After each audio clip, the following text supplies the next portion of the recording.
Das tragédias do século XX, a Grande Guerra é considerada como a que mais afetou a humanidade.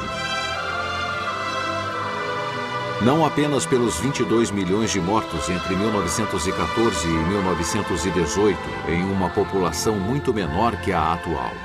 Foi muito mais que a morte. Antigos impérios foram destruídos. O mundo perdeu gerações de filósofos, escritores, construtores, músicos, poetas, cientistas, médicos, artistas.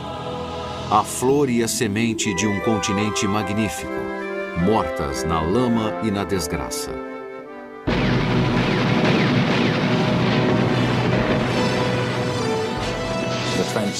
O soldado de trincheira acreditava em 1916 e 17 que a guerra não teria fim, que não haveria sobreviventes. Sua morte era inevitável. A glória, o cavalheirismo e o idealismo não sobreviveram. E dos horrores nasceram os monstros para futuros horrores. Do início ao fim foi épica. O povo, a batalha, a matança, os erros. O povo estava pronto para sacrifícios. E como se sacrificaram?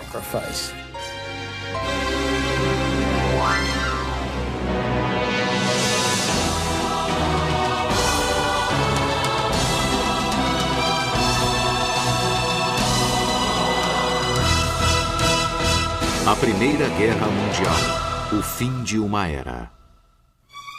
Distribuído por Logon. Versão brasileira, Sérgio Moreno. O fim do século que precedeu ao XX mostrou uma civilização europeia tão fascinante que parecia ter conquistado todos os desejos de riqueza da humanidade. Houve terríveis guerras no século anterior, mas agora a Europa parecia ter encontrado a paz através do equilíbrio diplomático. Além disso, o rei da Inglaterra, o czar russo, o Kaiser alemão e o imperador austríaco tinham algum grau de parentesco. Eram todos parte de uma família. O que haveria a temer?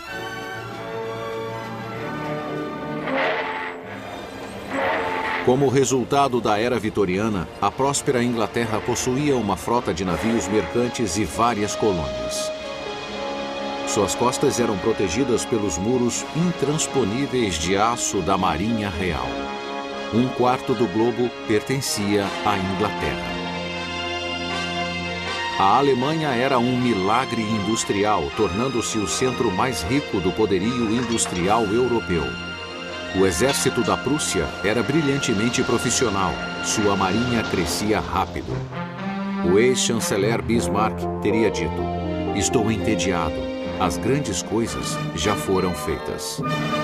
A França, com seu rico império além-mar, tornara-se tão importante intelectual e economicamente que Paris passou a ser o centro da cultura e dos negócios mundiais. O exército francês se mobilizava por trás de fortalezas que protegiam a fronteira oriental contra os alemães. Um ditado dizia: "Tão feliz quanto Deus na França." A Rússia era uma monarquia feudal. Sua corte suntuosa escondia uma decadência interna, mas seus gênios da literatura, da música e da dança deram-lhe estatura mundial. Apesar dos exércitos russos serem mal equipados, eram enormes e valentes. Mas um revolucionário chamado Trotsky observaria que a história já pousou sua gigantesca bota sobre o mapa. A Áustria, no 66º ano do reinado do idoso Franz Joseph, estava sitiada pela arrogância, com as tensões de um império poliglota prestes a romper-se em fragmentos étnicos. Mas isso não era novidade. A magnífica corte de Viena parecia eterna ao som de suas valsas.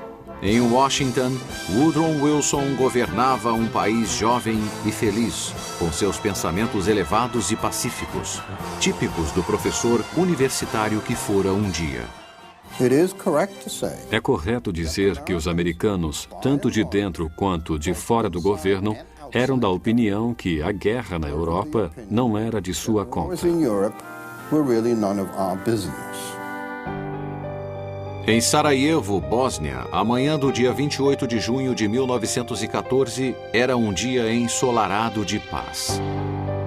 O arquiduque Franz Ferdinand, herdeiro do trono da Áustria, e sua amada esposa, Sophie, estavam em um automóvel conversível fazendo a revista militar no dia de seu 14º aniversário de casamento. Mas o jovem Gavrilo Princip, um austríaco de 19 anos pertencente ao grupo radical chamado Mão Negra, aguardava no meio da multidão que assistia à parada. Com 2 tiros ele cumpriu sua missão, matando Franz Ferdinand e Sophie. As últimas palavras do arquiduque foram: "Não foi nada." Mas o pequeno revólver de Princip dera início à morte de dezenas de milhões de pessoas.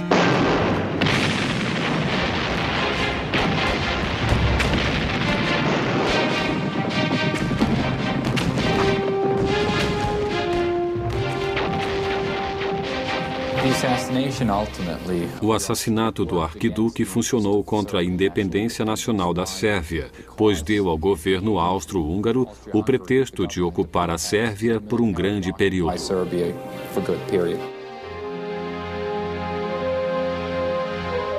Logo, um embaixador apresentou-se ao Kaiser e questionou se a Áustria-Hungria contaria com o apoio da Alemanha em uma guerra contra a Sérvia, mesmo se a Rússia apoiasse os sérvios.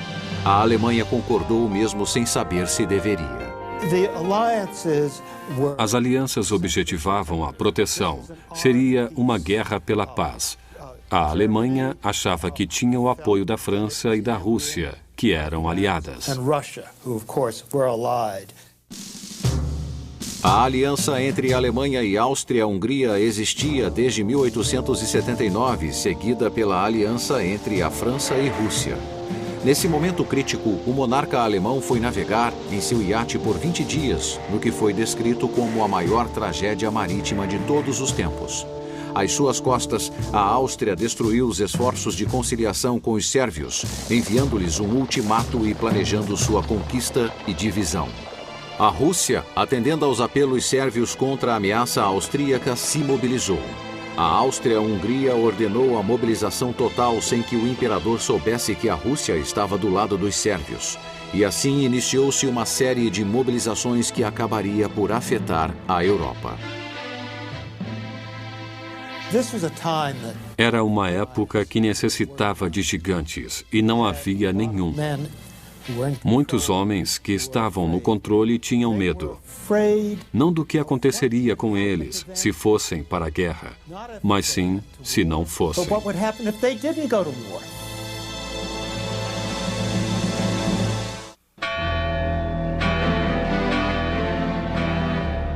E no agosto fatal de 1914, as alianças falidas começaram a cair.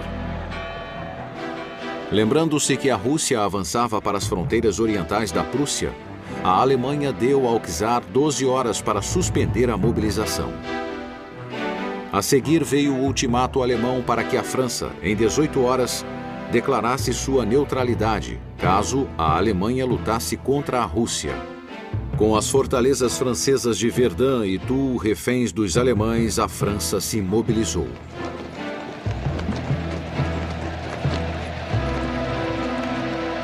O resto foi formalidade.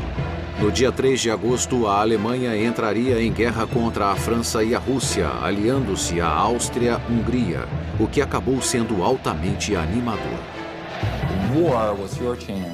A guerra era a oportunidade de se distinguir, de receber uma condecoração no peito e ser valorizado diante de um público enorme. A guerra era essa oportunidade.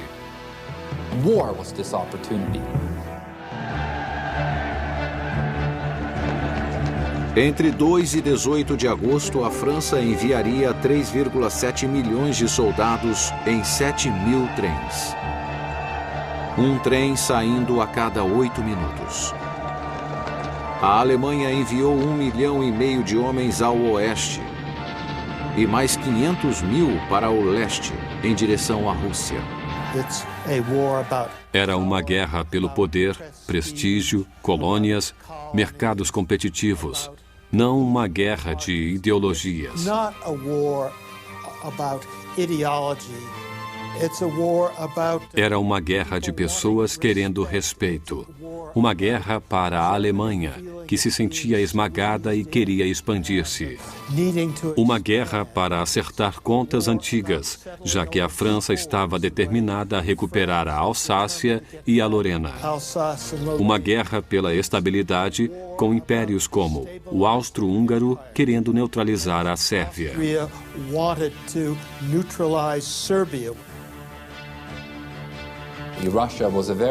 Em 1914, a Rússia era uma nação muito impaciente, querendo, acima de tudo, o acesso ao Mediterrâneo e às rotas de comércio marítimo.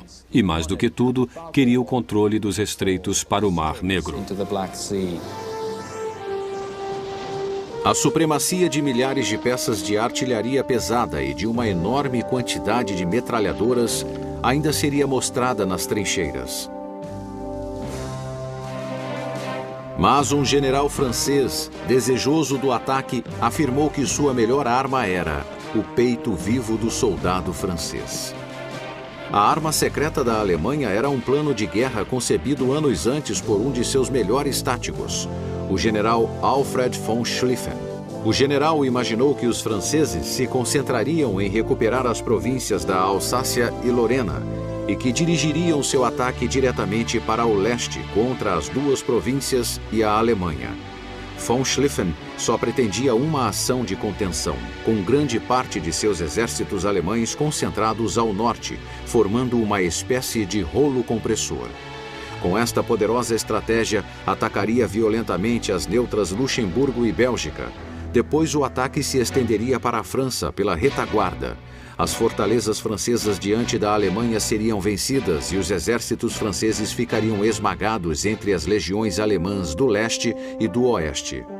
Nem o primeiro-ministro britânico nem seu ministro de Relações Exteriores estavam muito interessados na Sérvia ou em um pacto de defesa ambíguo com a França. Ficar de fora não ofenderia a honra britânica, a menos que a Alemanha violasse a Bélgica, cuja neutralidade a Inglaterra havia garantido na formação daquele Estado em 1831. Havia também o plano de fortalecer a frota alemã no outro lado do Canal da Mancha, em um porto belga, desafiando a supremacia marítima da Inglaterra. O processo estava em andamento. No dia 1º de agosto, a Alemanha cruzou a fronteira de Luxemburgo, dominou o país em 24 horas e exigiu a passagem livre através da Bélgica. A Alemanha concedeu 12 horas para que o rei Alberto da Bélgica concordasse. Este recusou-se e pediu o apoio do rei George. Bethmann Hollweg ficou atônito com a ideia de que Londres pudesse entrar em guerra pelo que ele chamou de um pedaço de papel. A opinião mundial abandonou a Alemanha e no dia 4 de agosto, a Inglaterra declarou guerra. O exército que a Grã-Bretanha mobilizou ganhara experiência nas guerras coloniais e era profundamente profissional. Mas era pequeno para aquela situação. Somente 125 mil homens. A força expedicionária britânica dirigiu-se rapidamente para o continente, para o que todos presumiam que fosse uma guerra curta. O plano de von Schlieffen não estava mais nas mãos de seu criador. O generalato agora era dirigido pelo general Helmuth von Moltke, uma sombra do titã que seu tio fora ao conceber a vitória prussiana em 1870. Von Moltke foi forçado a mudar o plano anterior quando uma força francesa maciça marchou de Lorraine, ameaçando o exército alemão na Bélgica. Von Schlieffen planejara 9% do flanco esquerdo, mas von Moltke utilizou 42% de suas forças. O exército inglês abolira a espada de seu equipamento. Audácia, audácia, sempre audácia, era o credo francês. Seus cavalos estavam preparados. Todas as grandes forças, Inglaterra, França, Alemanha, Rússia, Áustria-Hungria, possuíam grandes reservas de cavalaria, equipadas com espadas e lanças prontas para a cavalgada da vitória. No dia 4 de agosto de 1914, a cavalaria de 60 mil alemães lançou-se sobre a cidade de Liège, entrada para a Bélgica. As baterias dominavam os corredores de ataque. Cerca de 25 mil belgas estavam na defensiva e as pontes sobre o rio Meuse foram demolidas. O ataque dos alemães falhou. Seus soldados afundaram no Meuse. Mas nascia uma lenda alemã. Um obscuro coronel, Erich Ludendorff, separou-se de sua unidade na confusão da batalha. E no caos, Ludendorff brilhou. Levou a cavalaria alemã para a estrada certa, atacando pela retaguarda as defesas de Liège. Quando um general caiu, Ludendorff tomou seu lugar. Entrou em Liège e tornou-se o herói wagneriano da Alemanha. Perdido na fumaça da batalha estava o verdadeiro herói, a primeira arma secreta da guerra. Os enormes canhões de 420 milímetros que destruíram os muros rígidos das fortalezas um a um, usando balas do tamanho de homens.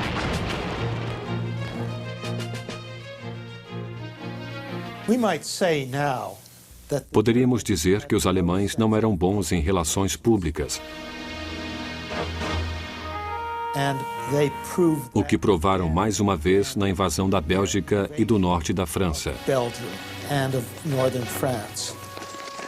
There would be Quando havia suspeita de atos de guerrilha, eles simplesmente colocavam centenas de homens de 8 a 84 anos de idade contra um muro e os matavam. all and kill them.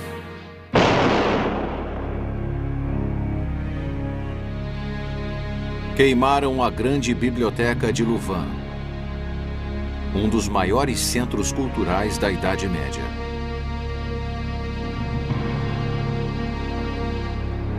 E as lendas dos hunos que violentavam, queimavam e assassinavam seria uma arma formidável nas mãos dos propagandistas aliados.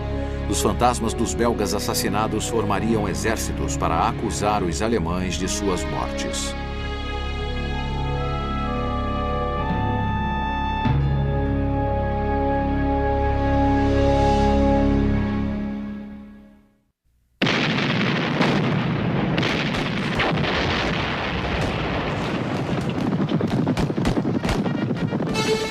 Já nos primeiros dias da guerra, o ímpeto alemão crescia conforme eles avançavam na Bélgica, visando a cidade de Namur e o rio Meuse. O chefe do staff francês, o marechal Joseph-Jacques César Joffre, era um homem forte, provocador e distante de suas tropas. E acabou seguindo o script de Schlieffen como se fosse um de seus soldados. Na Inglaterra, o ministro da guerra, marechal de campo Lord Horatio Kitchener, via as coisas com uma clareza brutal. Dizia que os alemães estariam preparando seu golpe final sobre a Bélgica. Via o corpo britânico de oficiais como um grupo de aristocratas que odiavam levar sua profissão a sério. E declarou que a guerra seria vencida pela nação que tivesse o último 1.000.000 de homens. Espalhados no caminho do enorme flanco direito alemão, os últimos 100.000 homens da Força Expedicionária Britânica entravam em formação, onde a frente belga articulava-se no centro de Mons. O comandante britânico Sir John French não estava à altura da sua função, mas foi abençoado com um subordinado brilhante, o general Horace Smith Dorrien.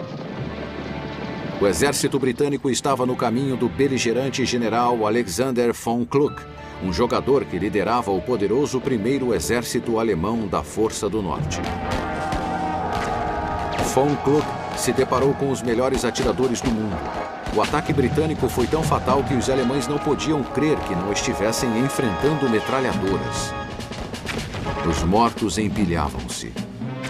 Apesar da artilharia alemã ter feito os ingleses recuarem, Mons foi tida como uma vitória britânica. E os sobreviventes passaram a ser chamados de Homens de Mons e usavam uma medalha especial chamada Estrela de Mons. The French in particular Os franceses eram tão inexperientes no início da guerra e tão despreparados para o seu desenrolar que enviaram soldados para o front no outono de 1914 usando calças vermelhas. Perceberam então que os atiradores alemães podiam vê-los em um segundo. Essa prática foi imediatamente mudada. Joffre permanecia cego quanto ao perigo mortal que seus exércitos corriam. Seu inútil Plano 17, um ataque frontal ao centro alemão em Lorraine, resultou em desastre. Os franceses não usaram ações furtivas nem ataques rápidos. Apostaram tudo na audácia e morreram por ela. Ao norte, a força expedicionária britânica estava sendo desperdiçada em uma série de trágicas batalhas, às vezes para desacelerar os alemães e outras porque seus homens exaustos tinham força para atirar, mas não para andar. O exército de von Moltke aproximava-se de Paris. Mas onde estariam os prisioneiros e as armas capturadas, que seriam as únicas provas de uma derrota? O único que se sobressaía no quadro aliado era o general Joseph-Simon Gallieni.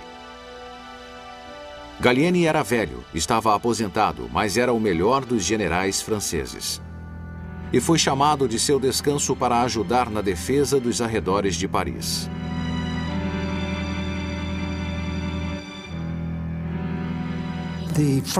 O governo francês estava pronto para evacuar Paris. Mulheres choravam pelas ruas. O rolo compressor alemão avançava sobre Paris. Então o general French propôs uma retirada dos britânicos para a Inglaterra. O ministro da guerra inglês o impediu furiosamente. Na Inglaterra, o escritor Sir Arthur Conan Doyle falou do agosto mais terrível na história do mundo. Comparou-o a uma terrível maldição de Deus. Von Kluck, percebendo a resistência e começando a sentir que Gallieni havia avançado demais, iniciou um recuo do flanco direito e mudou o plano que servira-lhe tanto. Ao invés de avançar para o sudoeste de Paris, iniciou sua entrada pelo sul para encurralar os franceses entre duas forças alemãs. Isso proporcionou que o flanco de seu exército, já enfraquecido por duas unidades enviadas para a frente russa, fosse posteriormente contra-atacado em Paris. Mas nada detinha sua natureza impetuosa de apostador. A nova possibilidade de reconhecimento aéreo provou seu mérito ao detectar a força inimiga ao longo do Marne. Von Kluck, audacioso, levou suas forças já exaustas adiante. Quando os soldados marcham dia sim, dia não, chega um momento em que estão cansados. Além disso, não imaginaram o efeito que as enormes distâncias teriam sobre seus cavalos.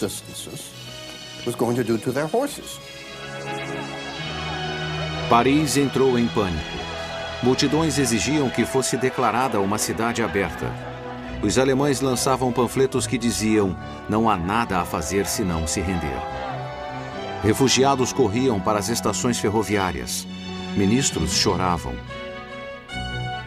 Gallieni respondeu: recebi a ordem de defender Paris contra os invasores e vou cumpri-la até o fim.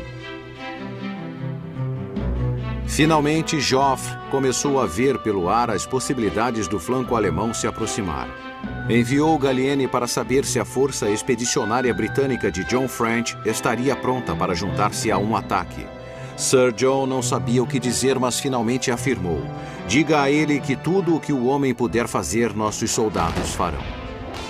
A Batalha do Marne foi uma série de encontros confusos e mortais que começaram no dia 5 de setembro e duraram por 7 dias terríveis.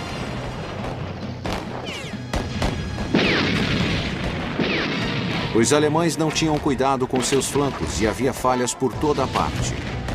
Sua comunicação era precária. Atacaram sem conhecimento e preparação da artilharia e avançaram abertamente contra o fogo maciço. Cometeram todos os erros que antes seus inimigos haviam cometido. Sua força começara a falhar. Tinham ido longe demais, depressa demais.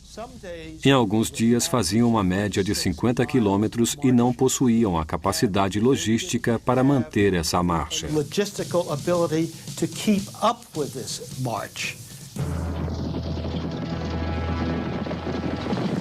Em um momento crítico, quando a linha francesa enfraqueceu-se, o general Gallieni reuniu 1.200 táxis franceses para levar reforços ao front.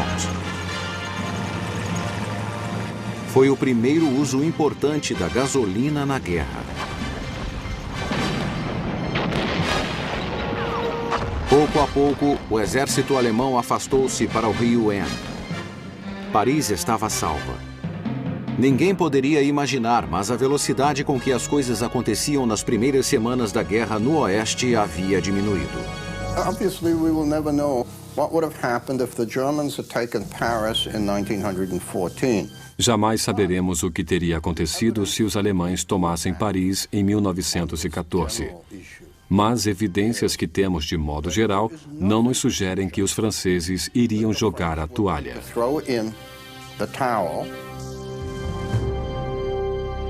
Enquanto isso, no leste, a máquina mortífera não parara. O malogro alemão do Marne foi mais do que compensado nos portões da Prússia.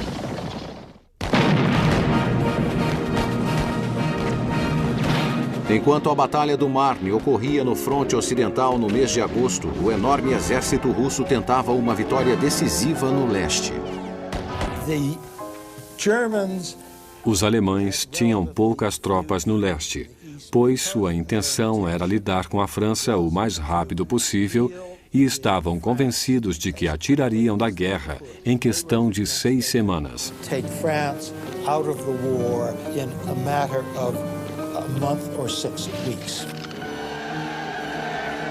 Mas os russos iniciaram sua ofensiva no que era chamado de Prússia Oriental. A defesa do imenso fronte alemão de mais de 322 quilômetros na fronteira oriental da Prússia contava somente com 135 mil homens, liderados pelo general Max von Prittwitz. As forças russas que os atacavam eram compostas de 650 mil homens, uma vantagem de 4 para 1. Moviam-se em 2 exércitos comandados pelos generais Alexander Samsonov e Pavel Rennenkampf. Os russos eram bons soldados. O problema é que não possuíam armas adequadas. Muitas vezes não tinham nem fuzis, não possuíam artilharia suficiente. No espaço entre os exércitos que se enfrentavam, existia um vale coberto de florestas, lagos e pântanos. Os russos só podiam mover-se lentamente nos caminhos estreitos, permitindo que os alemães fossem mais rápido pelos seus eficientes sistemas de ferrovias. Percebendo que os russos teriam que dividir-se ao entrar na Prússia Oriental e chegar ao campo de batalha em momentos diferentes, o alto comando alemão planejou derrotar cada um deles separadamente. O alemão von Moltke interpretou erradamente a mudança no alinhamento feito por von Prittwitz como sendo uma derrota e tomou uma decisão precipitada. Mudou seus comandantes. Em 28 de agosto, telegrafou ao general Erich Ludendorff, o herói de Liège: "Você ainda poderá salvar a situação no leste." Fizeram uma rápida reunião no trem de Ludendorff para a Prússia. A bordo estava o general Paul von Hindenburg, que já estava aposentado. Os comandantes imediatamente entraram em acordo. Hindenburg e Ludendorff tornariam-se virtualmente os ditadores militares da Alemanha. Hindenburg e Ludendorff avançaram com o plano do qual von Prittwitz fora destituído. Funcionou perfeitamente devido ao hábito dos russos mandar mensagens pelo rádio abertamente. Assim, os alemães descobriram seus planos. No dia 26 de agosto, iniciou-se a Batalha de Tannenberg. Samsonov levou seu exército dividido até uma armadilha, atraído por um centro alemão que parecia enfraquecido. Como Samsonov não conseguiu que o segundo exército russo viesse em seu auxílio, os alemães esmagaram seus flancos e cercaram o centro. Quando cercaram Samsonov, capturando a ferrovia central em Nydenburg, a tragédia foi completa. 92 mil russos foram feitos prisioneiros. Samsonov despediu-se de seu staff e entrou na floresta. Foi ouvido um único tiro de pistola.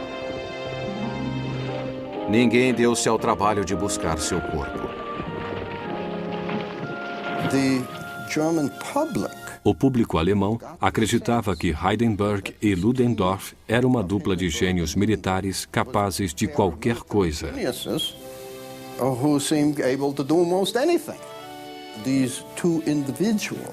Esses dois indivíduos que ajudaram a Alemanha em uma crise terrível, talvez a levassem à vitória.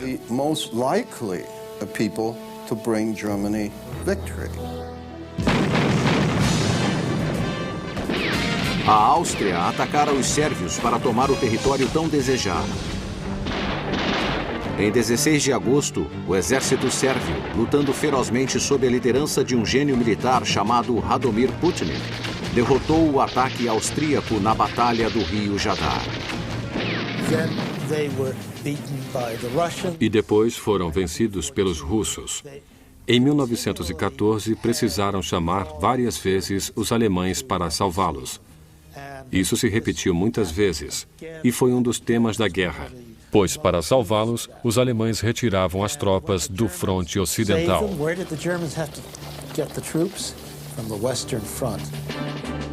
Um oficial alemão suspirou preocupado. Estamos acorrentados a um cadáver.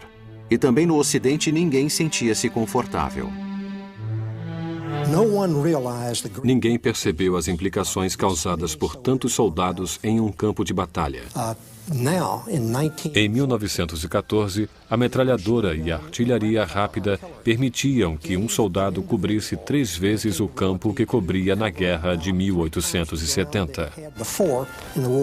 E as tropas eram 10 vezes maiores.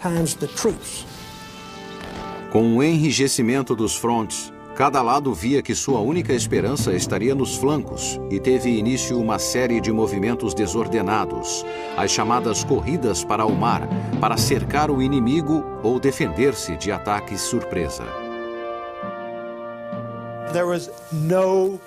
Não havia um local para onde pudessem manobrar. E esse tornou-se o grande dilema da guerra na França e na Bélgica. Como atravessar?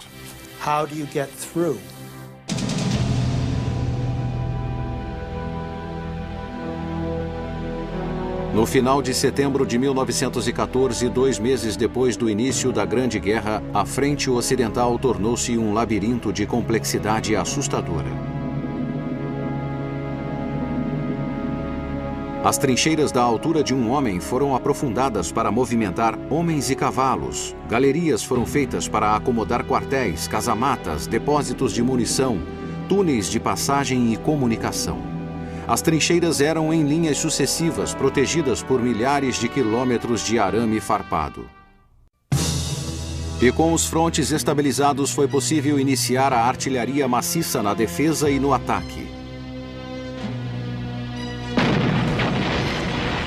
Os artilheiros tornaram-se artistas, mestres em produzir barreiras e tempestades de balas.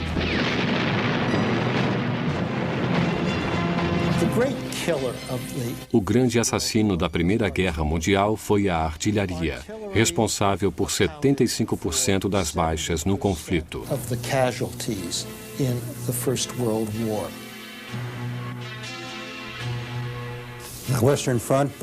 A frente ocidental, no início de 1915, tornara-se uma linha de trincheiras que ia da Suíça até o Canal da Mancha, por mais de 640 quilômetros. Dizia-se que uma pessoa poderia andar da Suíça até o canal sem jamais emergir do solo. Era mais do que a maioria dos homens podia suportar.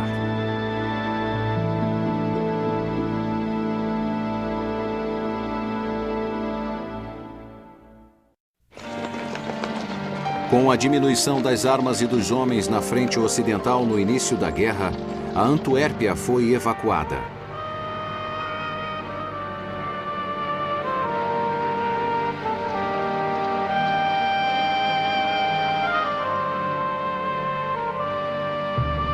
Os remanescentes das forças belgas e britânicas decidiram se fixar em Flanders, que se tornaria conhecido durante 4 anos como o campo mais letal da guerra. Os fracassos de von Moltke fizeram com que o comando do exército alemão passasse para o general Erich von Falkenhayn. Ele era enigmático, enérgico e foi detido pela arma de guerra mais antiga, a lama. Se tivessem vencido os belgas, teriam ganho os últimos prêmios de 1914, os portos do Canal da Mancha. Mas os belgas, sob as ordens do rei Alberto, resolveram inundar o local. E foi isso que deteve os alemães.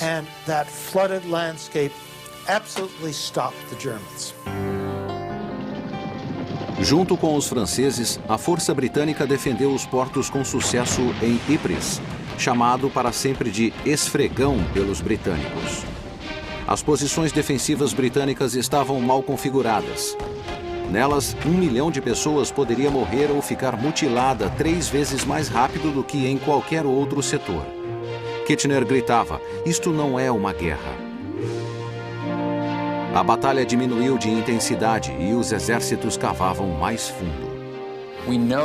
Sabemos que os soldados começaram a reconhecer as condições da guerra. Era uma luta de atrito. Aquela matança dos inimigos mudaria para sempre suas vidas. Foi quando reconheceram que a arma mais importante para sua proteção era a pá, não a pistola, não a baioneta.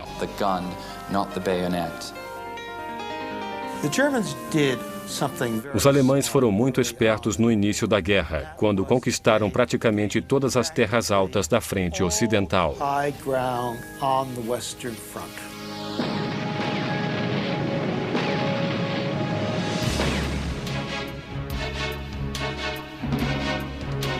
As nações repentinamente compreenderam que aquele era outro tipo de guerra. Máquinas de fabricar munição se espalharam por toda a parte. Só as pistolas francesas de 75 milímetros cuspiam mais de 30 mil balas por dia. Logo, a Inglaterra produzia 1.200.000 cápsulas por mês. E a matança precisava de cada uma dessas balas. No início de 1915, os alemães invadiram os campos orientais e ocidentais, cada um deles esperando que sua frente de batalha desfizesse aquele impasse. A dupla Hindenburg-Ludendorff conseguiu tomar Varsóvia dos russos, embora a retirada do inimigo para a vastidão russa tenha tornado o fato inútil. Os austríacos mais uma vez bateram de frente com os sérvios, terminando com 100 mil mortos e nenhum ganho. Os alemães esperavam que os turcos se saíssem melhor. The Germans were successful. Os alemães conseguiram atrair o Império Otomano para lutar do seu lado, o que significava que teriam que enfrentar os russos no Cáucaso e que também, quando as forças britânicas estivessem no que hoje é o Iraque, teriam que enfrentá-los lá.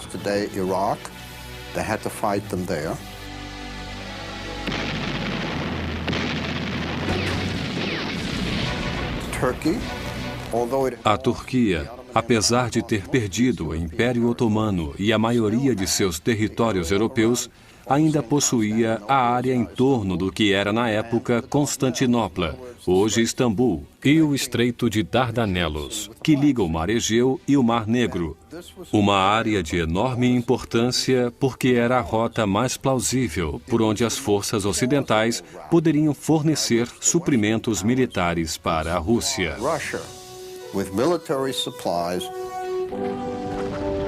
Apesar das tentativas turcas de penetrar na Rússia pelo Cáucaso em dezembro terem sido bloqueadas, os russos nervosos pediram que a Inglaterra os livrasse da ameaça ao sul.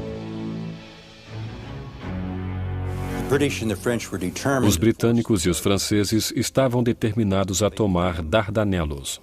Planejaram uma campanha terrestre e naval combinadas, provavelmente a maior operação anfíbia realizada até aquele momento. Winston Churchill, como Lorde do Almirantado, foi um dos principais arquitetos da ideia. A tentativa das frotas britânicas e francesas de tomar Dardanelos através de uma batalha naval resultou no afundamento espetacular de 3 navios, causado por bombas e baterias da costa da Turquia. A tomada de Dardanelos teria que ser realizada por um exército vindo do mar.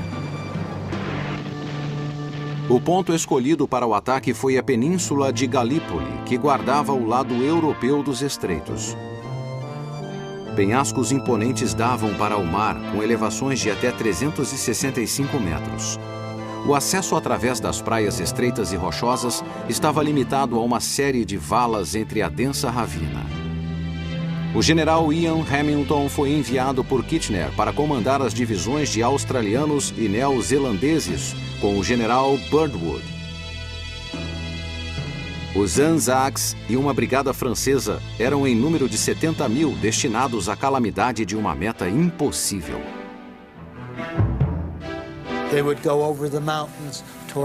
Iriam a Constantinopla pelas montanhas e outros iriam pelos Balcãs para alcançar a Alemanha pelo outro lado. Isso não funcionou. Graças às metralhadoras turcas, Galípoli se voltou contra os ocidentais.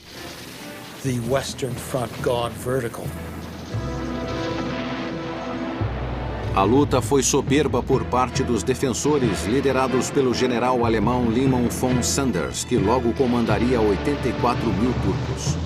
O desembarque em Galípoli foi feito por pequenos barcos e navios que reuniam as tropas recebidas por tiroteios mortais.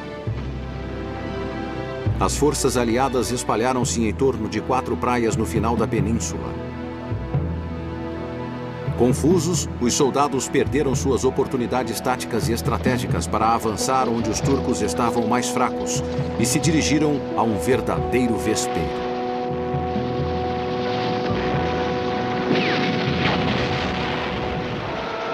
Em pouco tempo, os soldados foram atacados pelas forças turcas nas praias cercadas por montanhas inexpugnáveis, de onde a morte lhes era imposta sem interrupção.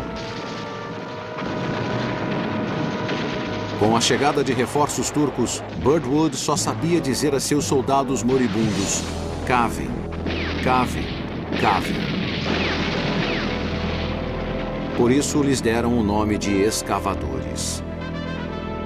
A coragem e a desesperança eram enormes com os ataques que provinham das alturas. Em 3 dias, 1/3 da força de ataque sucumbiu. A Marinha Real veio em auxílio com fogo pesado, mas os submarinos alemães a aguardavam.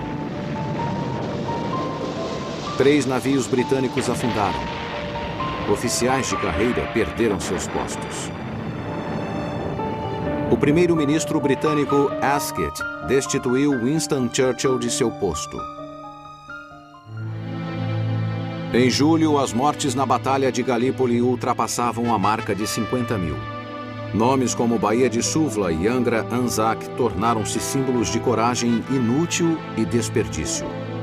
Mais 40 mil militares morreram em agosto, no que um soldado chamou de 5 acres de solo mal logrado. O resultado foi uma luta sangrenta que atravessou 1915, quando quase 1 milhão de homens lutaram naquela pequena península. 1/4 deles ainda encontra-se enterrado lá.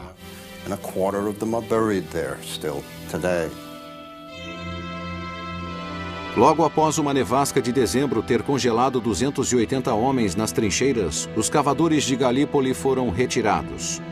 Mas novos horrores ainda estavam à sua espera. Ainda teriam que enfrentar situações insólitas na Grande Guerra que parecia consumir a humanidade sem fim.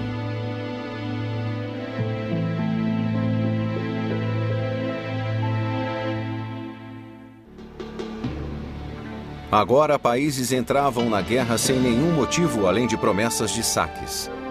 Alguns obtiveram ganhos fáceis, mas a maioria padeceu como gado em um matadouro. Os que entraram depois o fizeram apenas para obter vantagens: Japão, Itália, Bulgária e outros. O Império Além-Mar da Alemanha foi a primeira vítima da guerra. Os japoneses tomaram suas possessões na Ásia, os britânicos seus territórios africanos, e o Império Alemão deixou de existir em 1915. A Itália entrou por pequenos territórios do Mar Adriático até o Egeu.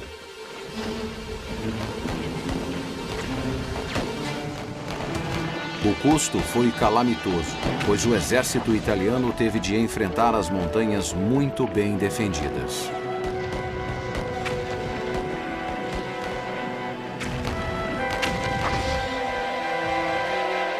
Os Balcãs escolheram seus lados freneticamente. Gregos, sérvios, albaneses, montenegrenses e mais tarde os romenos juntaram-se aos aliados. A Bulgária ficou com os turcos e as forças centrais.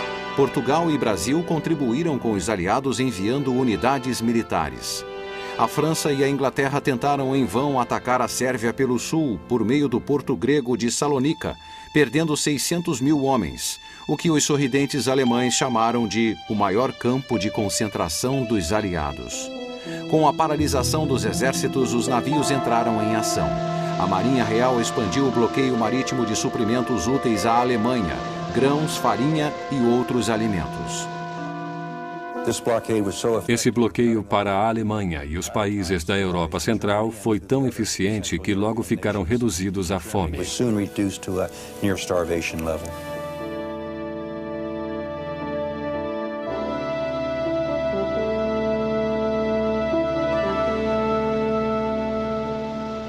Os alemães, furiosos, buscaram a retaliação na sua crescente frota de submarinos.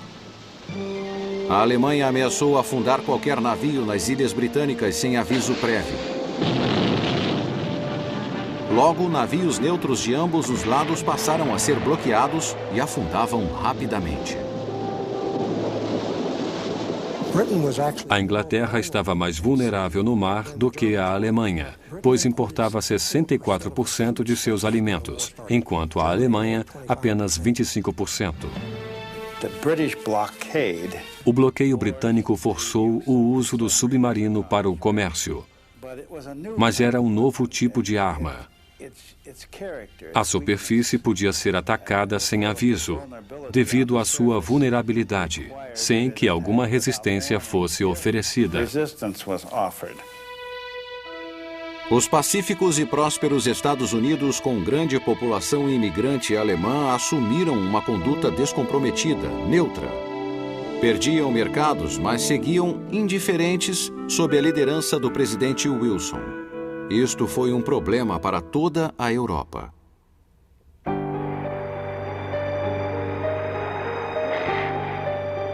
Mas quando o navio Lusitânia partiu de Nova York, apesar dos avisos da Alemanha, com uma lista de passageiros formada em grande parte por celebridades americanas, os resultados da Grande Guerra foram fatais.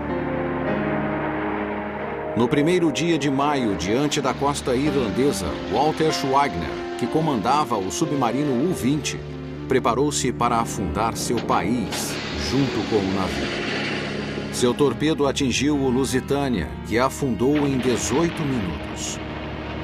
1.198 pessoas, incluindo 128 americanos, afundaram.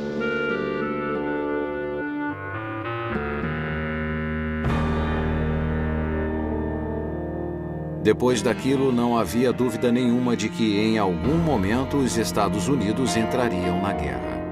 A ira americana nunca seria aplacada. A Alemanha havia agravado a situação, recusando-se a desculpar-se ou a recompensá-los, e elogiou Schwagner em sua imprensa nacional. O presidente Wilson tentou acalmar todos com a declaração: um homem tem o direito de orgulhar-se de não lutar. Foi massacrado por desejar proteger seu povo daqueles novos horrores surgidos na frente ocidental. Em Ypres, em um dia ensolarado e tranquilo nas linhas francesas, as tropas coloniais viram duas nuvens verde-amareladas vindo em sua direção, como se fossem neblina sobre o pântano em uma noite de frio. Em 15 minutos, 5.000 homens encontraram a morte lenta. 10.000 foram mutilados e o pânico tomou conta da trincheira inundada pelo gás clorídrico.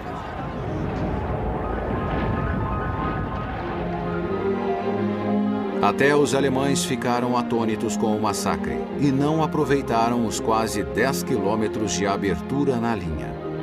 Com a surpresa daquela arma letal, o gás venenoso tornou-se mais um artefato mortal, sendo lançado constantemente em cilindros pela artilharia. Gases fosfogênio e mostarda juntaram-se ao clorídrico nos ataques fatais e passou a ser comum encontrar-se soldados cegos, asfixiados e com os pulmões destruídos. As nuvens de gases tornaram-se tão temidas quanto as mutilações. As batalhas sobre as vilas e lugarejos continuavam. Mas Artois, Albert, Ritchie, segundas por Ypres, Vimy Ridge, Champagne, Luz, resultaram apenas em homens mortos para adubar seus campos de papoulas. Joffre afirmou que não tinha pressa.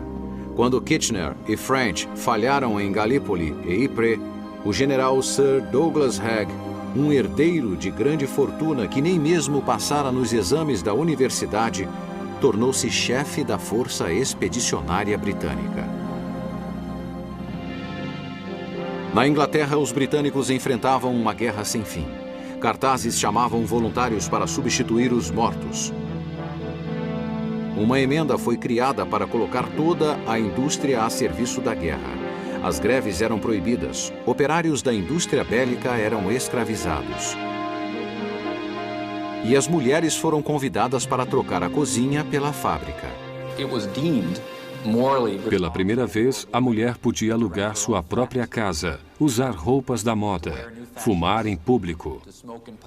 A guerra dera à mulher europeia um novo tipo de independência.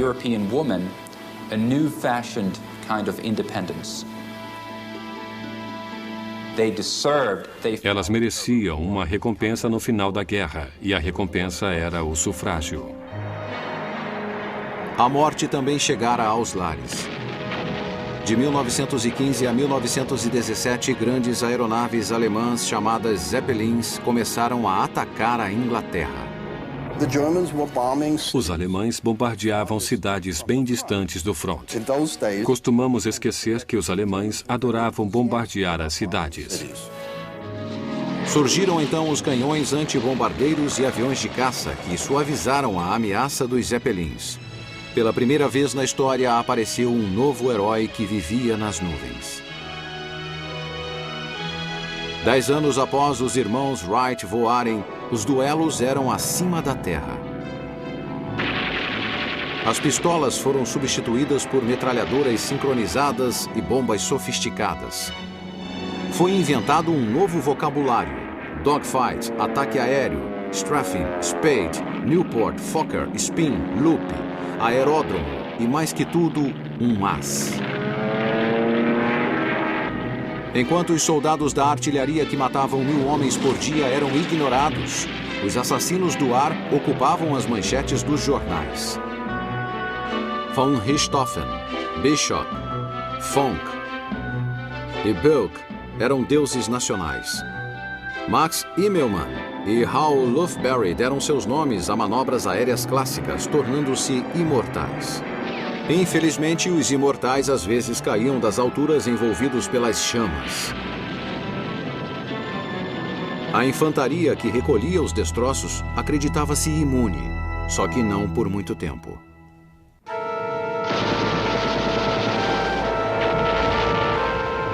A grande matança que a Primeira Guerra havia se tornado dirigiu-se para o mar. No dia 30 de maio, houve um grande confronto entre a imensa frota britânica e a frota alemã.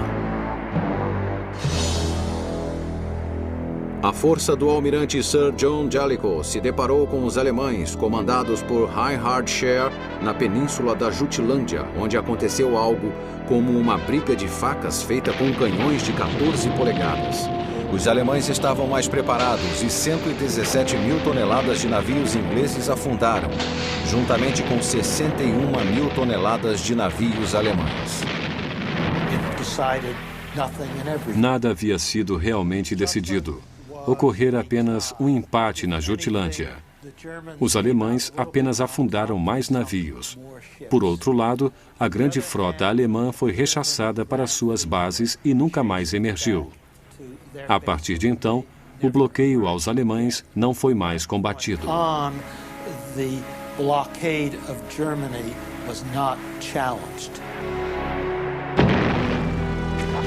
De volta à terra, a Áustria finalmente derrotou a Sérvia com a ajuda alemã e os exércitos russos foram afastados para a Prússia. Mas não houve uma decisão. O resultado de Lord Kitchener, o antigo herói do Império Britânico, foi tão insignificante que na época da sua morte, em um ataque submarino, a Câmara dos Comuns pensava em reduzir seu salário. Em seu lugar como ministro da guerra entrou o explosivo David Lloyd George. A liderança inglesa voltava, mas surpreendentemente sua estratégia de guerra continuava igual. Douglas Haig estava prestes a cometer um erro militar que assombraria a Inglaterra pelo resto do século XX.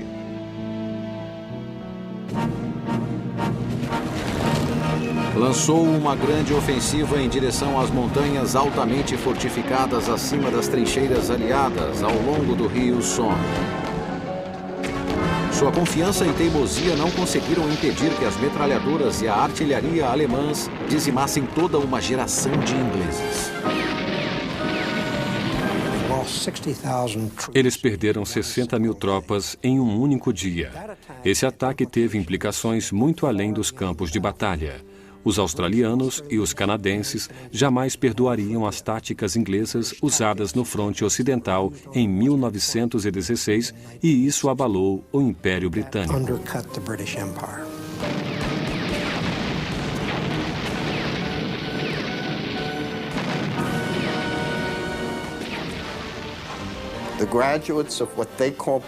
Homens graduados nas melhores escolas britânicas, que eram tenentes e capitães, foram os que morreram primeiro.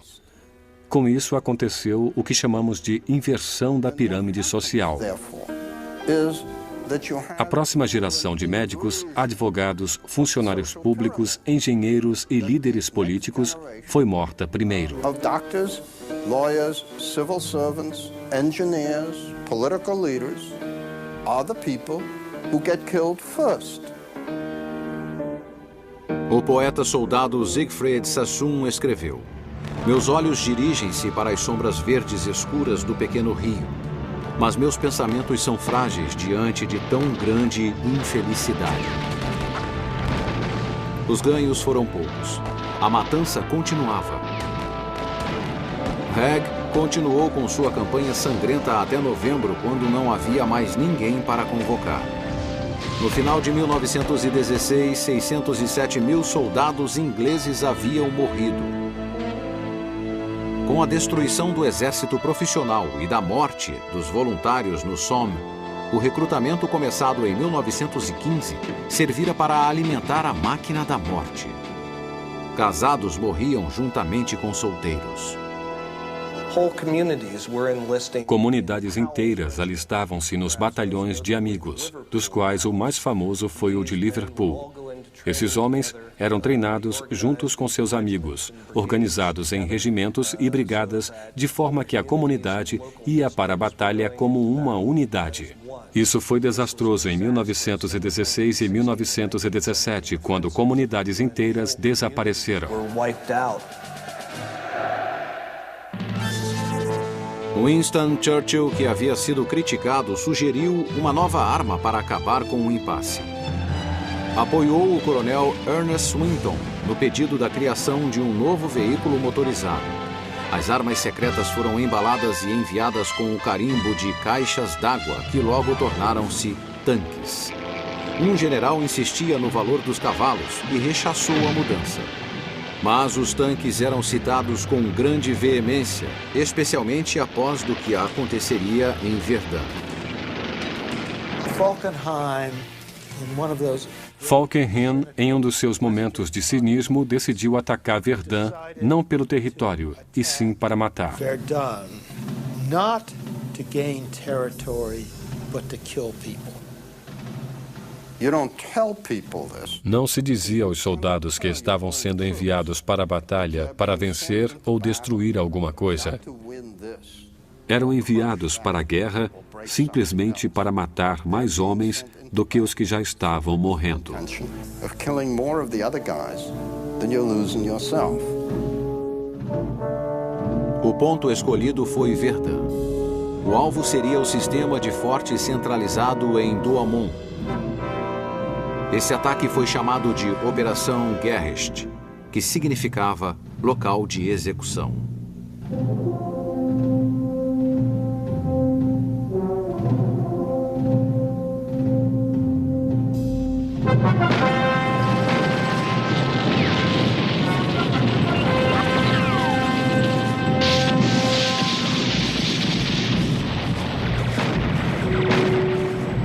As bombas caíam a uma velocidade de 100 mil por hora. Os franceses, assustados com o uniforme em farrapos, levantavam-se das valas para a defesa. As trincheiras e as casamatas foram destruídas. Douaumont caiu. O calmo general Henri-Philippe Pétain galgou os rumos da história quando foi nomeado o Salvador de Verdun. Ele encerrava as ordens do dia sempre com palavras animadoras. Não passarão. Ninguém passou.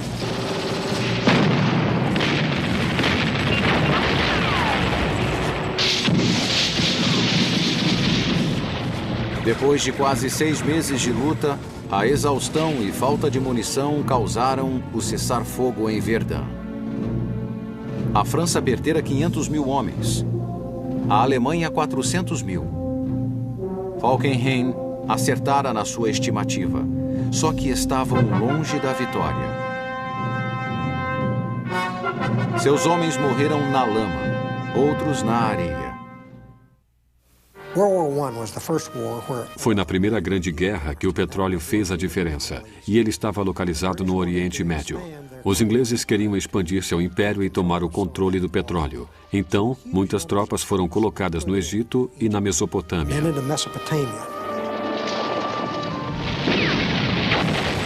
A campanha inglesa teve derrotas na Mesopotâmia e sucesso na Palestina com o general Sir Edmund Allenby. O coronel T.E. Lawrence atiçou as chamas da revolta árabe contra os turcos e se tornou um mito, ficando conhecido como Lawrence da Arábia. E entre as emboscadas de Lawrence e o exército de 400 mil homens de Allenby, os turcos foram derrotados de Aqaba a Tafila, de Gaza a Beersheba e Jerusalém. Na Europa, o elenco mudou. Falkenhayn foi substituído como comandante do exército alemão pela dupla heróica Hindenburg e Ludendorff. O primeiro-ministro Asquith, arrasado pela perda do filho em batalha, foi substituído por David Lloyd George. Os franceses expulsaram Joffre, colocando o general Robert Nivelle, herói de Verdun, como comandante em chefe do fronte ocidental. Por seu papel na tragédia de Somme, Haig foi nomeado marechal de campo. No leste, o general russo Alexei Brusilov juntou tudo o que pôde para um ataque às defesas austríacas numa frente de 321 quilômetros. Essa ofensiva foi uma das maiores batalhas de 1916. E apesar das grandes perdas, os russos recuperaram grandes extensões de territórios que haviam perdido no ano anterior.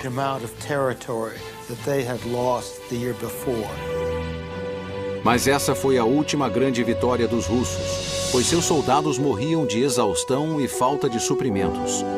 O sofrimento sem perspectiva de progresso começou a minar a Rússia por dentro, o que teve consequências muito mais sérias.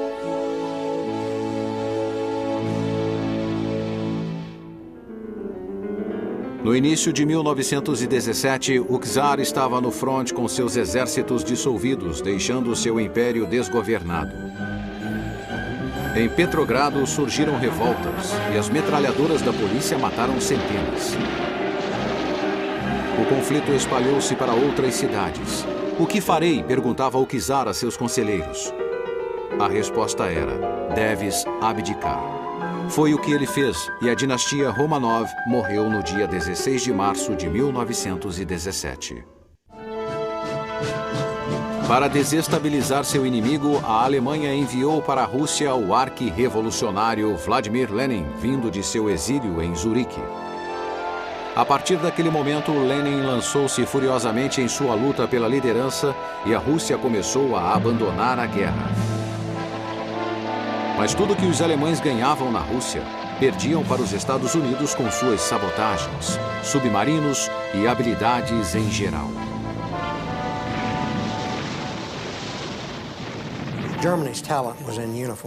O talento da Alemanha estava no uniforme, não no Ministério das Relações Exteriores. Seu secretário Alfred Zimmermann enviou um telegrama ao México propondo aliança e oferecendo a possibilidade de retomar o Arizona, o Novo México e o Texas. Este telegrama foi enviado pelo sistema de comunicação americano, facilitando que o recado fosse interceptado. Os americanos sabiam o que iria acontecer. E quando isto foi publicado nos jornais, o secretário alemão, ainda mais ignorante, admitiu que era seu. Depois deste episódio, a guerra entre Estados Unidos e Alemanha era inevitável.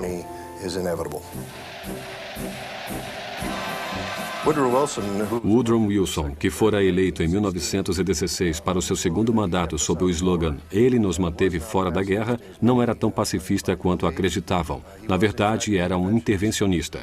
Teria que levar o povo americano para aquela guerra, coisa que não queria, mas que agora seria inevitável. Enviou em 2 de abril uma mensagem aos membros do Congresso dizendo que os americanos não tinham nada contra o povo alemão, mas que deveriam fazer do mundo um lugar seguro para a democracia. As forças americanas anti-guerra perderam força e ouviam-se os gritos de morte ao Kaiser e para Berlim. Wilson assinou então a declaração de guerra. Quando o exército americano começou a se preparar para a guerra na Europa, era fraco e despreparado como nenhum outro exército das grandes nações. Era composto de 200 mil homens e não tinha equipamentos modernos. Era preciso um grande líder para formá-lo. E encontraram em um novo comandante. John Pershing era oficial de cavalaria, formado por West Point. Lutara nas últimas guerras indígenas e saíra-se bem na Guerra Hispano-Americana. Comandara a 10ª Cavalaria, conhecidos como Soldados Búfalos Negros, de onde surgiu o apelido Black Jack. Lutara também na Revolta das Filipinas. Então, o presidente Roosevelt promoveu-o de capitão para general brigadeiro. Pershing era um importante símbolo, o homem que chegou para arrumar a casa. Nenhum soldado foi perdido durante a transferência das tropas para a Europa em 1917. O almirante Sir William Sims encontrara-se com os britânicos e alinhou seus destroyers em semanas para proteger seus enormes comboios. Franceses e britânicos, sedentos de sangue, ficaram encantados. Queriam todos os homens. Lafayette, aqui estamos, bradou o coronel Stanton no dia 4 de julho de 1917, quando os americanos chegaram à França, sendo recebidos alegremente. O que os cidadãos não sabiam era que o grande exército de Pershing aprendera a marchar, mas ainda estava aprendendo a lutar. Precisariam de meses para colocá-los no front. Pershing estava determinado a manter a integridade do exército americano, mas era realista o suficiente para saber que precisaria do comando britânico e francês em tempos de emergência. Enquanto isso, repetindo os erros de seus predecessores, o general Neville montou outra ofensiva para vencer a guerra baseada em todas as antigas impossibilidades. Apesar de não conseguir avançar com seu ataque a Arras, perdendo 187 mil homens em 10 dias, teve outro resultado infeliz: um motim. O exército recusou-se a continuar lutando. Os homens fugiam para cidades próximas, tentando obrigar trens a irem para Paris. Eles não conseguiam ser impedidos e alguns poucos líderes foram cercados.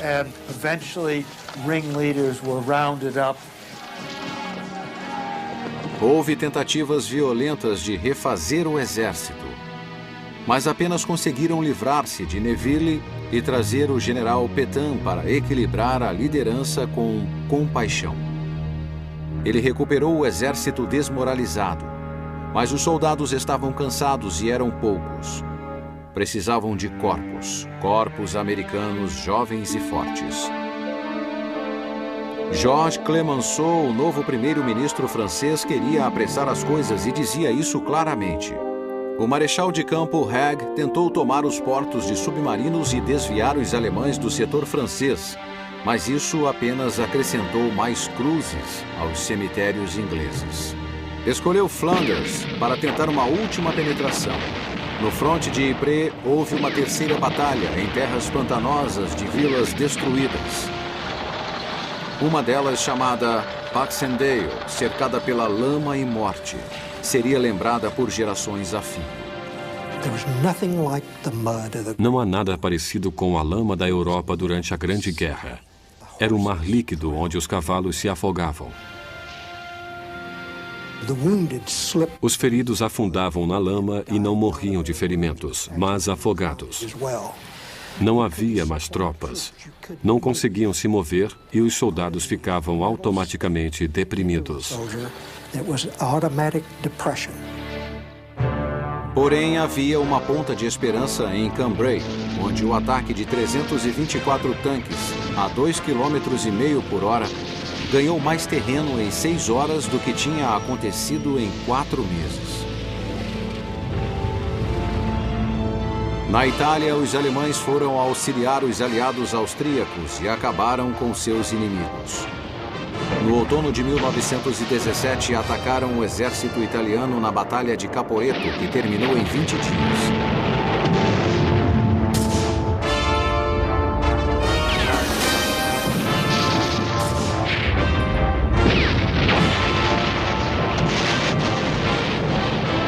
Dos 305 mil homens que a Itália perdeu, 275 mil se renderam.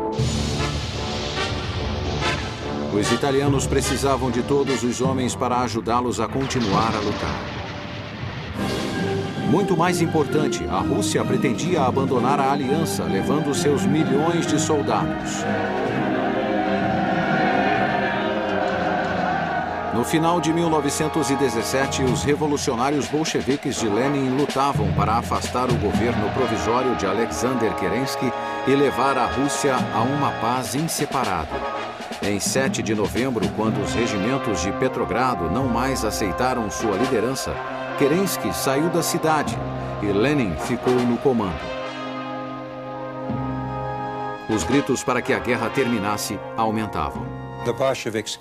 Os bolcheviques declararam uma paz separada em Brest-Litovsk com os alemães, o que permitiu que estes movessem grande número de homens do fronte oriental para o ocidental.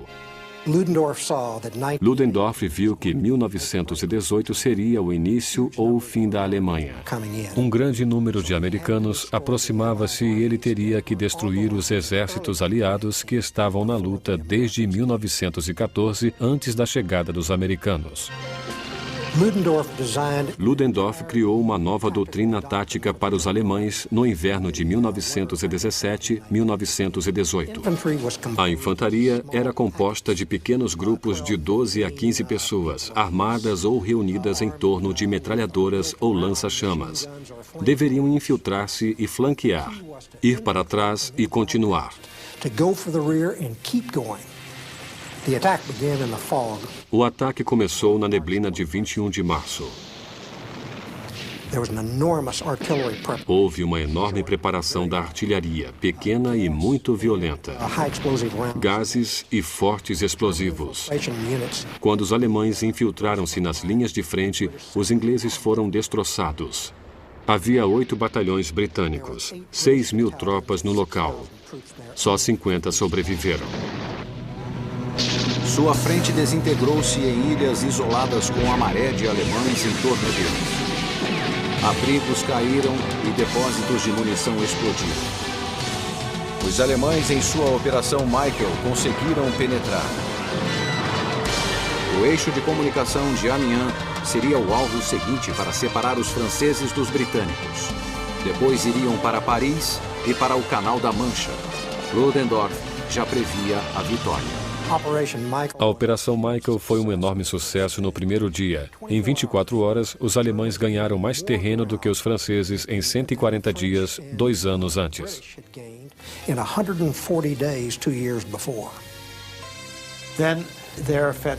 Então acabou a gasolina de sua ofensiva. Chegaram ao campo de batalha de Somme. Literalmente um deserto. Não havia água, existiam poucas estradas e quando as tropas alcançaram o outro lado, começaram a pilhar. Encontraram os suprimentos que não viam há 4 anos e o ataque foi interrompido.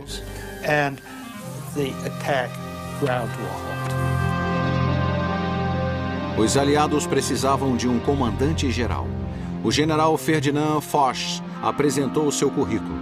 Eu lutaria sem descanso, lutaria no fronte de Amiens, lutaria em Amiens, lutaria atrás de Amiens, lutaria o tempo todo, jamais me renderia. Foi o escolhido.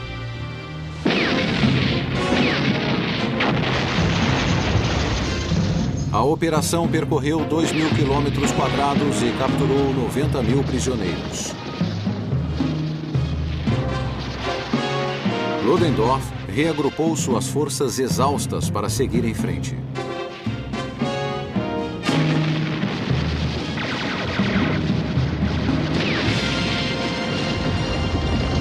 Nessas batalhas, 838.000 soldados seriam mortos, feridos, desaparecidos ou capturados. Ninguém podia arcar com tais perdas. Mas os alemães não se recuperaram. E os Yankees finalmente estavam chegando. Aliás, já estavam lá.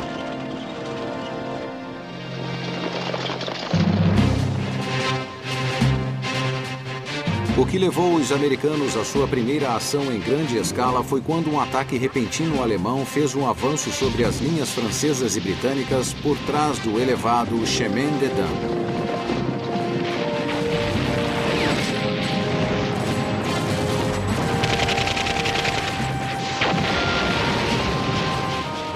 Pershing enviou a 2ª Divisão Americana com sua Brigada Marinha, comandada pelo general James Harbour, à área sitiada a pedido de Foch no dia 30 de maio, Dia da Memória.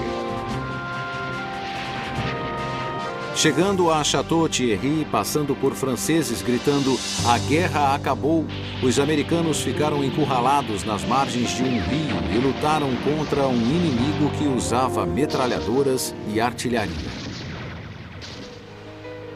Mais uma vez, Paris foi ameaçada e novamente o governo francês resolveu partir.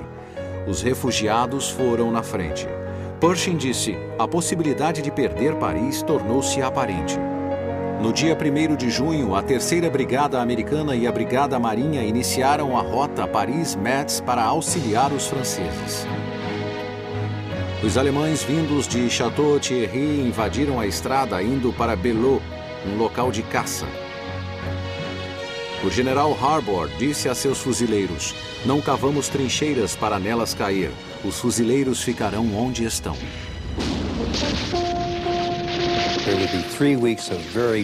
Foram 3 semanas de terríveis batalhas. No final, os fuzileiros podiam dizer que Belleau Wood era totalmente deles. Foi uma pequena vitória, mas que instigou a imaginação dos americanos.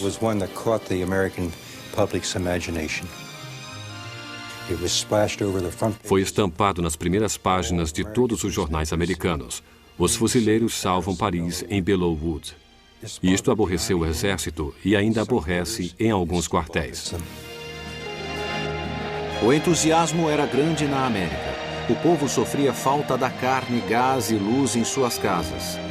Diziam a eles: lambam os selos de guerra e lambam o Kaiser. Astros de cinema faziam comícios pela liberdade e 1/4 da população adulta participou. Ludendorff ainda tinha cartas nas mangas. mas difamava os americanos em seus telegramas. O grupo é excelente, o espírito das tropas é elevado, o efeito moral de nosso fogo não permite o avanço da infantaria.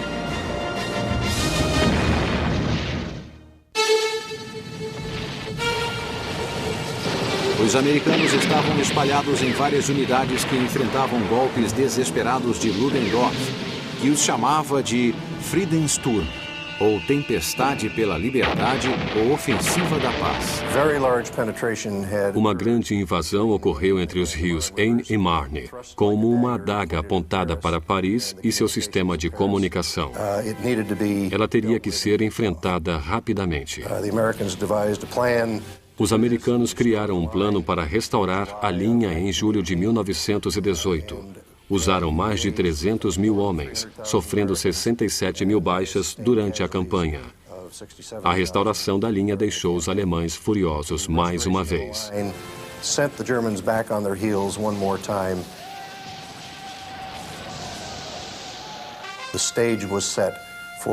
O cenário estava armado para a formação do primeiro exército americano. O sonho de Pershing em liderar uma batalha na França iria tornar-se realidade. O dia 8 de agosto de 1918 foi decisivo para Hindenburg e Ludendorff. Nesse dia, australianos e canadenses atacaram sob o comando de Haig, usando 450 tanques, vencendo os alemães. Os alemães começaram a render-se. Quando Ludendorff chegou com reforços, os soldados não os receberam com alegria. Diziam que os reforços só prolongariam a guerra.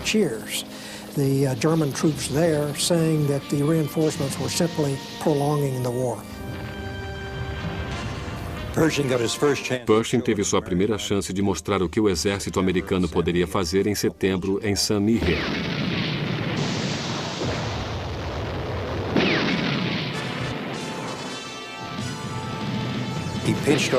Ele atacou da maneira clássica de ambos os lados.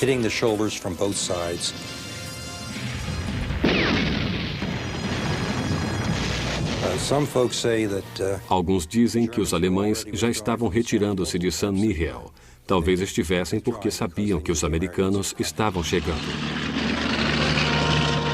Foch pedira que as tropas americanas se misturassem às suas forças para uma ofensiva a Meuse-Argonne, atacando a Operação Saint-Mihiel, mas Pershing recusara. "Você quer lutar?" perguntou Foch. Pershing respondeu, "Naturalmente, mas como um exército americano." E quando Foch insistiu, Pershing respondeu, "Pode insistir o quanto quiser, mas eu não concordo." Em 26 de setembro, os americanos lutavam em Meuse-Argonne como uma unidade com seus próprios comandantes. Meuse-Argonne foi a primeira batalha americana de fato e foi difícil.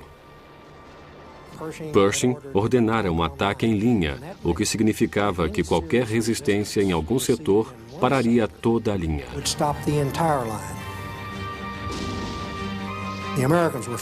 Mas os americanos aprendiam rápido. Pershing mudou suas ordens aos comandantes. Não teriam mais que atacar em linha. Deu iniciativa a eles. Estava ficando sem soldados e diminuiu as companhias de atiradores de 250 para 175 homens. Também começou a retirar as tropas da retaguarda e demitir oficiais. Demitiu vários comandantes de divisão e um de seus comandantes de corpo. Então, quando o ataque foi retomado em meados de outubro, os americanos puderam mover-se. Na frente americana, os alemães estabeleceram 4 cinturões de defesa de 32 quilômetros para o interior. Em um dos flancos, os alemães dominavam das alturas, observando os americanos. Foi a maior concentração de defesas que as tropas americanas encontraram em 2 guerras mundiais. A atitude de Foch era: "Vocês pediram, agora aguentem." Mas os americanos avançaram cheios de força e confiança.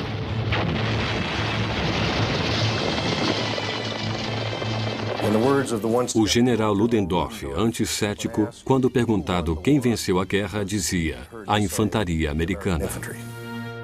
Os alemães e seus aliados caíam por toda parte, desde a frente ocidental até a Grécia e ao Oriente Médio. As novas reposições que vinham das áreas urbanas alemãs e o afastamento dos melhores soldados resultou em uma diminuição qualitativa da força do exército alemão.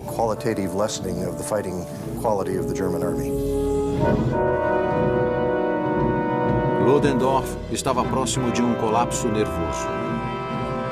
Teve que enfrentar a fúria de seu staff, do Kaiser e de seu povo pelo fracasso na guerra. Os socialistas alemães agora percorriam as ruas, perseguiam o povo alemão e humilhavam seus oficiais, arrancando suas insígnias. A frota se amotinou contra as ordens do almirante Scheer de colocar navios no mar para uma última batalha. Assassinou oficiais e voltou aos portos com as bandeiras vermelhas dos socialistas hasteadas. No dia 4 de outubro, uma negociação de armistício foi enviada secretamente para o presidente americano com a esperança de que Wilson, o idealista e liberal que escrevera 14 pontos de base para a paz mundial, fosse o porta-voz ideal contra os beligerantes franceses, britânicos e italianos. Wilson queria colocar-se na posição de árbitro mundial, juiz do mundo, capaz até de ordenar um acordo de paz. Pensava poder, se necessário, mandar também nos aliados. A linha Hindenburg estava partida. Os turcos abandonariam a guerra em 30 de outubro e a Áustria em 3 de novembro. O Kaiser então dispensou Ludendorff. O velho deus da guerra alemão colocou uma barba falsa e óculos escuros e fugiu para a Suécia. Havia acabado. Uma comissão de armistício alemã encontrou-se às 7 horas em um trem na floresta em Compiègne. E quando um alemão perguntou quais as propostas para o armistício, o Marechal Foch respondeu friamente: "Não tenho propostas a fazer." Os aliados queriam continuar lutando. Os alemães perdiam as esperanças de manter qualquer coisa. A Grande Guerra terminaria às 11 horas da manhã do dia 11 de novembro. Na retirada, os alemães destruíram cidades, plantações, minas de carvão e obras de arte. Esse ato de vandalismo foi retribuído com a exigência de que indenizassem o que fizeram, pagando 32 bilhões de dólares pelos danos de guerra. O trem imperial creme e dourado seguia na escuridão e deixou o Kaiser depois da fronteira holandesa. Ele passou seus anos de asilo totalmente renegado. Em 11 de novembro, lembrado como o dia do armistício, Hindenburg chorou e as armas da Grande Guerra calaram-se para sempre. Novamente ouviam-se os pássaros. As tropas saíam de suas fossas e piscavam diante da luz do sol. Beberam pouco. A sobrevivência já era o bastante. As frentes aliadas explodiram em alegria histérica enquanto os alemães choravam copiosamente.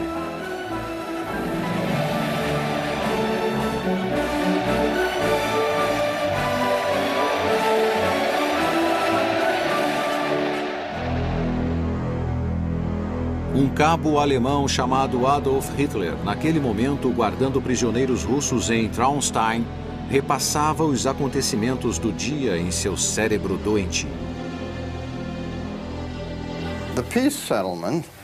O Acordo de Paz.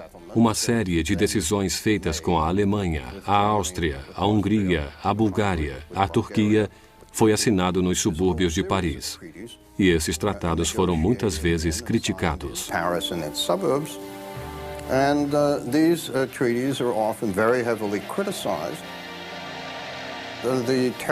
O terrível descontentamento dos alemães com ele era essencialmente por terem perdido a guerra. E perdendo a guerra, não conseguiram tudo o que ambicionaram. Isso não me parece nada surpreendente. Quando perguntado por um alemão que história contaria sobre isso, o tigre francês Georges Clemenceau disse: "Não se pode dizer que a Bélgica invadiu a Alemanha."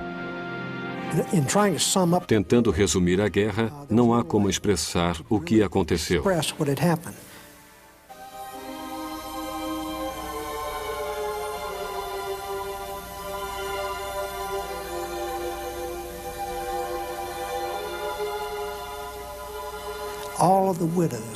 Todas as viúvas, os órfãos, os membros perdidos, os milhões de mortos. Não faz o menor sentido e não há uma maneira de expressar o que aconteceu.